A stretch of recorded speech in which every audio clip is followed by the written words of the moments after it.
واش نحكي لكم على البنه تاع هاد ساندويتش شاورما بهاد لاصوص. نبداو بريميرمون بالبولي، نمسكوه نديرو فيه موتارد، بابريكا ولي زيبيس حطيتهم لكم كامل تحتها، ونزيدو شويه تاع حسل وسيترون وشويه تاع الياغورت ناتور، نخلطوهم مليح ونخلوهم بجيه. تقدروا توجدوها من قبل.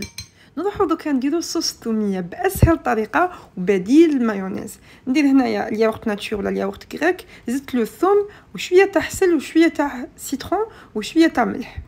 ومن بعد دوكا نروح الدجاج تاعي بعد ما يتبل مليح، درت له شويه زيت الزيتون وقليته حتى يولي حتى يتحمر كامل هذاك الدجاج.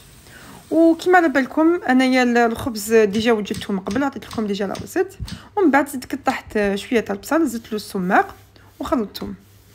نبداو دوكا نوجدو في الساندويتش تاعنا. جبت الخبز تاعي، تلقاو لا ريسيت عندي، نديرو فيه هذيك الثوميه اللي وجدناها من قبل، ونستفوا الخضروات. انا درت هنايا اون سالاد فيرت ودرت الطوماطيش، تقدروا ديروا مخلل ولا خيار كيما تحبوا نتوما.